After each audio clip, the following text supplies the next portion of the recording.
cet invité, c'est Alain Leboeuf. Bienvenue. Merci, bonjour. Alors, comme je le rappelais, vous êtes évidemment président du département de la Vendée, mais également à la tête, président du Vendée Globe. Et nous avons à 600 jours, dans 600 jours très exactement, un nouveau départ. Comment on se sent? Est-ce que c'est loin pour vous? On a l'impression que tout va aller très très vite désormais. On l'a vu hier à travers cette conférence de presse où nous avions de très nombreux invités. Eh bien, déjà, nous avons 28 préinscriptions ou inscriptions. On voit que tout le monde se précipite, que ça va être un grand moment. D'abord, une grande fête pour la Vendée, bien évidemment, une grande fête pour les Sables d'Olonne. On espère d'ailleurs que cette fête va vraiment avoir lieu, contrairement à ce qui s'est passé sur la dernière édition avec le Covid, où nous avons été privés de cet accompagnement sur cette belle ville des Sables d'Olonne pour accompagner justement tous nos skippers. Là, cette fois-ci, eh bien, nous sommes en train de vraiment préparer cette belle et grande course, l'Everest des mers. C'est là où on se rend compte que 4 ans passent vite finalement, effectivement, parce que situation Covid lors du précédent départ et peu de spectateurs pour accompagner le départ de la course. Alors, je le disais, nous sommes à 600 jours. Hier, c'était un petit peu le lancement, on va dire, de l'aspect événementiel des choses.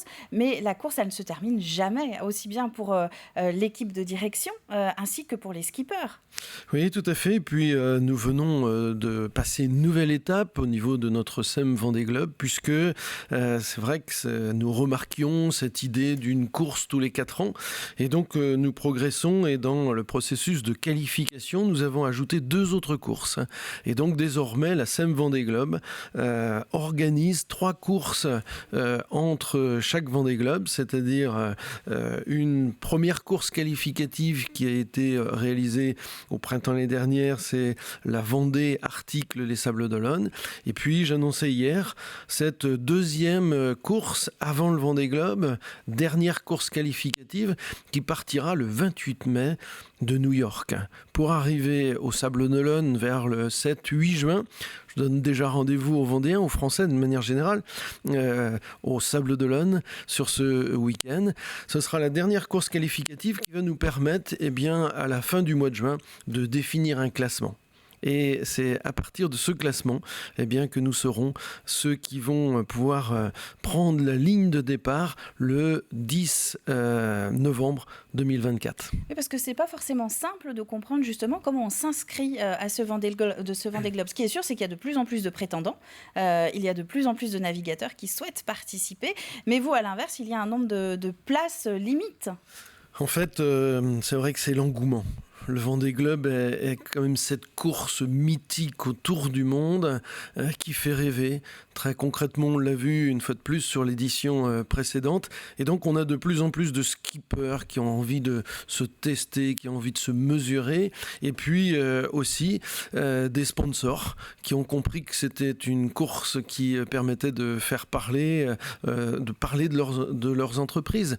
Et donc, nous avons de plus en plus bien de volontaires pour partir.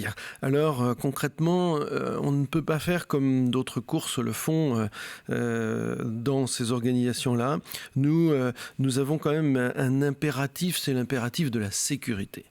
Et on a estimé qu'au-delà de 40 skippers, nous prendrions trop de risques. Donc nous avons limité le nombre à 40. Et c'est pour ça qu'à partir du moment où le nombre est limité, il nous fallait définir un processus de qualification d'une part, parce qu'on ne peut pas envoyer n'importe qui sur les océans pendant 2 mois, 3 mois, sur des océans à certains moments qui peuvent être déchaînés.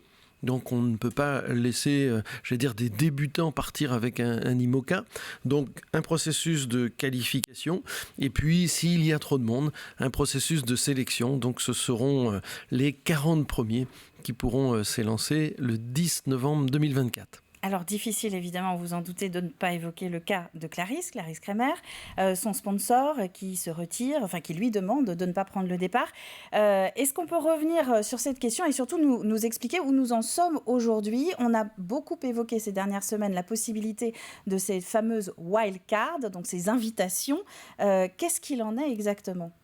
Oui, très concrètement, j'avoue, ce matin, une fois de plus, je le redis, combien je suis triste que son sponsor ne l'ait pas accompagné jusqu'au bout, parce que, comme nous en avons très longuement, très souvent échangé, elle avait tout ce qu'il fallait pour être sélectionnée.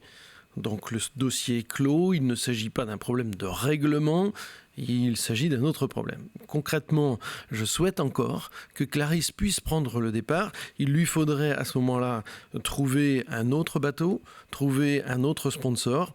Elle s'active aujourd'hui. Je ne peux rien vous dire de plus ce matin malheureusement parce que les négociations ne sont pas finies. Est-ce qu'elles aboutiront ou pas? Je ne peux pas non plus le dire.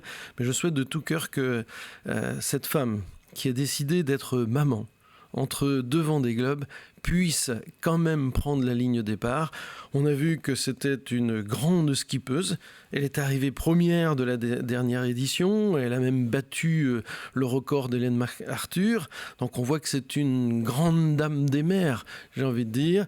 Même avec sa jeunesse, elle a fait la démonstration. Et je suis intimement persuadé qu'elle pourrait à nouveau faire cette démonstration d'être dans les 40 premiers. Mais comme vous le dites, il y a la wildcard.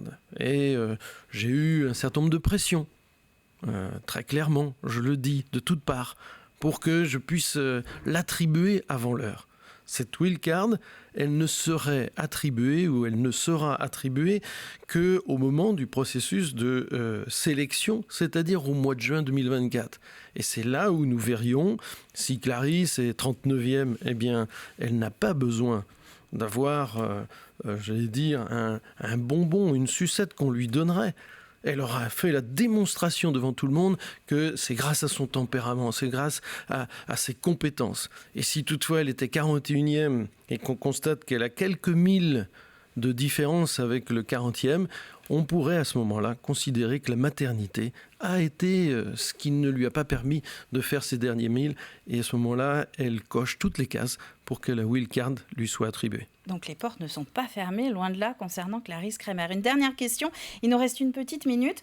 D'ici au départ, donc, qui est prévu en novembre 2024, la Vendée se prépare comment? C'est-à-dire, est-ce qu'il y a des chantiers qui sont prévus, notamment du côté des sables? Oui, tout à fait. Il y a un gros chantier qui est prévu dans les prochaines semaines, puisque si nous voulons accueillir 40 bateaux, il nous faut faire quelques travaux dans le port, et en particulier des travaux de déroquetage. Ils vont bientôt commencer, et donc tout sera fin prêt avant la fin de cette année 2023 pour que 2024 soit une grande fête pour les Vendéens. Donc ça y est, on peut dire que le Vendée Globe 2024 a véritablement commencé dans le département. Et il a commencé et je nous invite tous à le suivre de très très près. Évidemment. Merci beaucoup Alain Leboeuf d'être venu sur le plateau. Je rappelle que vous êtes le président à la fois du département mais également du Vendée Globe. Et le départ du Vendée Globe, si vous avez déjà votre agenda 2024, sachez que ce sera le 10 novembre. Après, il suffit de regarder les horaires de marée pour savoir quand on pourra se retrouver dans le chenal des Sables d'Olonne. Merci à vous.